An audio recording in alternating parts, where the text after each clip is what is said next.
30 अथवा 31 दिनको भिजा आयो भने अब जापानमा टिक्ने उपाय के त? अब 31 दिनको भिजा आयो भने त साइसिन्से गर्न पाउनुभयो, रिअप्लाई गर्न पाउनुभयो, तपाईँको लागि पोसिबिलिटीहरू छ।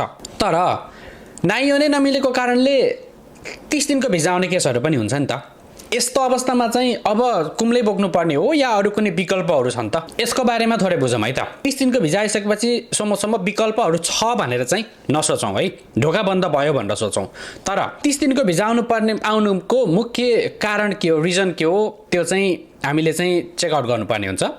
रिजनमा तपाईँलाई चाहिँ तपाईँको आफ्नै खुदकै कारण हो, तपाईँ नै कमजोरी भएर भिजा नआएको हो भने त्यसको लागि सिरियसली नै ढोका बन्द भयो भनेर बुझ्दा हुन्छ। तर कम्पनीको समस्याले गर्दा, कम्पनीको प्रब्लमले गर्दा तपाईँको त्यस्तो नाइयो नमिलेको कारण अथवा चाहिँ कम्पनी चाहिँ आन्तै नभएको कारण, कुनै पनि कारणले चाहिँ तपाईँको 30 दिनको भिजा झरेको छ भने चाहिँ यो केसमा भने अलिकति होप भने हुन्छ, आशा भन्ने गर्न सकिन्छ।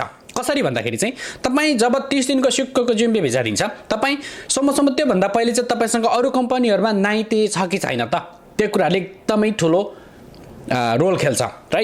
र यदि तपाईँसँग अलरेडी नाइते छ भने चाहिँ तपाईँले जुन हागाकी लिएर तपाईँ भिजाको लागि परामर्शको लागि जानुहुन्छ, त्यो बेलामा चाहिँ तपाईँले इमिग्रेसनसँग चाहिँ चाँतो परामर्श गर्नुहोस्।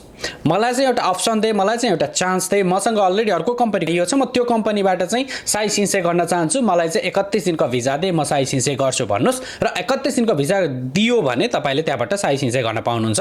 त्यो भनेको एउटा अपर्च्युनिटी भयो, त्यो भनेको त्यही माधवगुच्चीमा गएर सौदा नगरेसम्म इम्पोसिबल कुरा हो। र अर्को कुरा भनेको चाहिँ मैले योभन्दा पहिले पनि भनेको थिएँ, स्कुलहरूले सपोर्ट गर्छ तपाईँलाई, सुइसेन्जोहरू दिन्छ भने चाहिँ केजोको काचुदो भिजामा पनि त्यसको लागि पनि रुल्स वाइज हेर्ने हो भने, कानुनी तरिकाले हेर्ने हो भने चाहिँ 30 दिनको भिजा आइसके पछाडि यो पनि अलाउ गर्दैन। तर पनि तपाईँले इमिग्रेसनको मान्छेलाई चाहिँ नात्तुको गराउनु पर्यो र स्कुलले पनि तपाईँलाई चाहिँ ब्याकअप चाहिँ दिनु पर्यो है। स्कुलले पनि ल गर्छस् भने गर्न त भने तपाईँलाई अलिकति सपोर्टिभ भएर सपोर्ट गर्न सक्छ भने तपाईँले इमिग्रेसनलाई अनेगाई गर्दा, जस्तो तपाईँसँग चाहिँ मैले गाम्बात्ते गरेको अझै पनि गर्नु मन छ, म यतिकै जाँदिनँ खालको तपाईँले अलिकति राम्रोसँग इमिग्रेसनसँग परामर्श गर्नुभयो भने थान्त अनुसारको तपाईँले चाहिँ ल ठिकै छ केजोक सुसोक काचुदो भिजा दिन्छौँ, तैँले चाहिँ यो ठिकानभित्र चाहिँ एप्लाई गर भनेर भन्यो भने उनीहरूले किबो गरेको छोरीहरू चाहिँ सोरोहरू गरेर लगेर दिनुभयो भने केजोक सुसोक काचुदो भिजा आउने सम्भावना पनि रहन्छ। त्यसो हुनाले चाहिँ 30 दिनको भिजा आयो भन्दैमा ल गर्न पाउँछु भन्ने चाहिँ हुँदैन है। त्यसो हुनाले चाहिँ मान्छे अनुसारको र त्यहाँ शोधन गर्ने तरिका अनुसारको चाहिँ तपाईँलाई